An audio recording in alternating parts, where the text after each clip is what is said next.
नमस्कार मित्रांनो, आजच्या भागामध्ये आपण बघणार आहोत की एखादं प्रिपोजिशन जे आहे ते वाक्यामध्ये आपण कसं वापरायचं। जसं की या ठिकाणी इन्स्टेड ऑफ हे एक प्रिपोजिशन आहे, त्याला आपण म्हणतो च्या ऐवजी।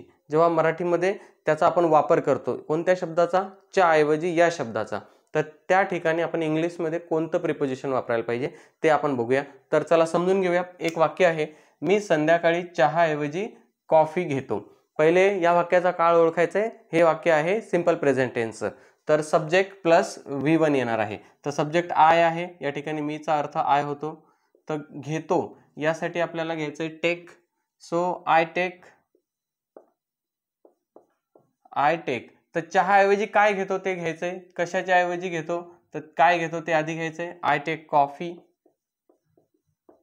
बघा मी चहा घेतो, बघा मी गेला, घेतो गेला, सॉरी कॉफी गेला। आता काय राहिलं, संध्याकाळी चहा ऐवजी।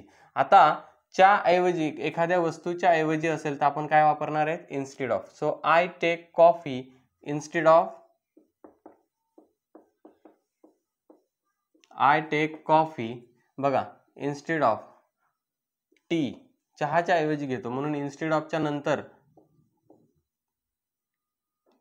टी आलं। आता काय राहिलं या ठिकाणी, संध्याकाळी at evening. So I take coffee instead of tea at evening. I take coffee instead of tea at evening, असं एक वाक्य झालं। चला पुढचं वाक्य बघूया आपण, मनाली ऐवजी गोव्याला जाऊ। लक्षात ठेवायचं आहे हा जो ऐवजी आहे, ऐवजी, तर त्या ठिकाणी आपल्याला इन्स्टेड ऑफ वापरायचं आहे। तर कशाच्या ऐवजी, तर ते इन्स्टेड ऑफच्या नंतर वापरायचं आहे। ठीक आहे हा। त्याच्यानंतर वाक्याचा पहिले काळ बघायचा। हा वाक्याचा काळ आहे, आपण जाऊ। बघा वाक्याचा काळ ओळखण्यासाठी करता आणि शेवटी मराठीमधलं क्रियापद आहे। जसं इथं घेतो आहे, इथं जाऊ आहे। तर जाऊ म्हणजे काय, अजून गेलो नाही किंवा जात आहे किंवा जातो असं नाही आहे, तर सिंपल फ्युचर आहे। म्हणून सिंपल फ्युचर मध्ये आपण सब्जेक्ट काय वापरतो, टू बी चं रूप काय वापरतो, तर shall be will be. So आपण साठी आपण वी घेतो, वी शाल बी पण बरोबर आहे, वी विल बी पण बरोबर आहे। वी विल बी वापरला तर निश्चितता वाढते म्हणून आपण विल बी वापरू। सो वी विल बी गोव्याला जाऊ, सिंपल आहे, बी येणार नाही, कंटिन्युअस मध्ये बी येतो। सो वी विल, बघा आपण वी साठी घेतला, जाऊ साठी आपण घेतला वी विल गो। ठीक आहे, जाऊ साठी विल गो, हे टू बी चं रूप त्या क्रियापदाच्या सोबतच येतं। सो वी विल गो, तर कुठे जाऊ ते घ्यायचंय कुठे जाऊ, तर गोव्याला। So we will go to Goa, we will go to Goa. बघा आता काय राहिलं, ऐवजी we will go to Goa instead of Manali, instead of Manali. बघा आपण मनालीच्या ऐवजी गोव्याला जाऊ, we will go to Goa instead of Manali. तर या ठिकाणी इन्स्टेड ऑफ मनाली। तिने राम ऐवजी गणेशला फोन केला। आता इथं सुद्धा आपल्याला ऐवजी च्या ठिकाणी आपल्याला काय वापरायचं आहे, तर त्या ठिकाणी इन्स्टेड ऑफ। तर तिने साठी आपल्याला शी घ्यायचंय। या वाक्याचा काळ पहिले ओळखूया।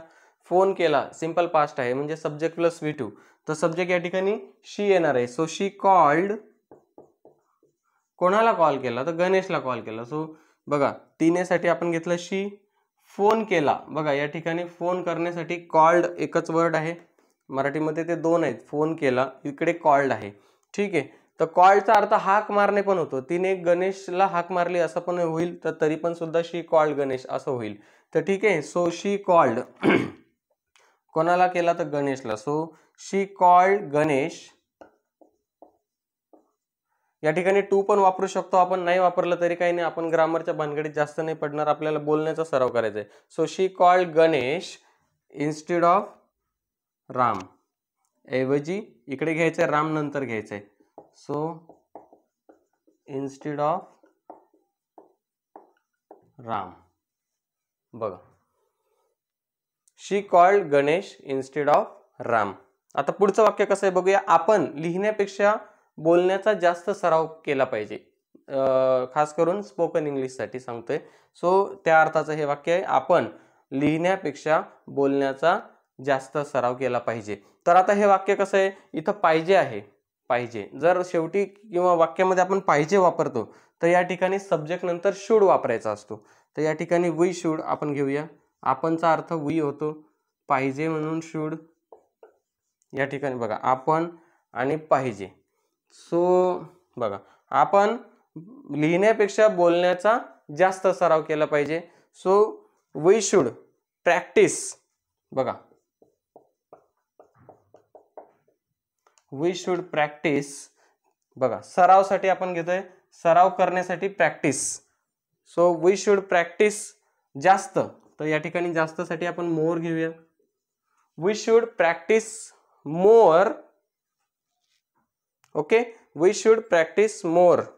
कशाचा, तर बोलण्याचा जास्त. ओके नाही. So we should practice more speaking. Okay, इथं लिहितो मी मोर स्पीकिंग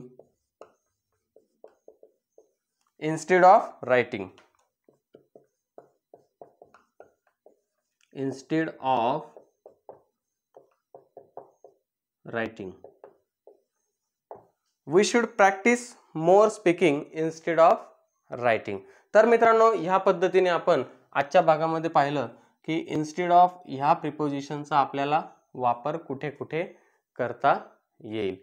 तर अशाच इंटरेस्टिंग व्हिडिओ पाहण्यासाठी तुम्ही चॅनलला नक्की सबस्क्राईब करा आणि व्हिडिओ आवडल्यास लाईक आणि शेअर नक्की करा. धन्यवाद.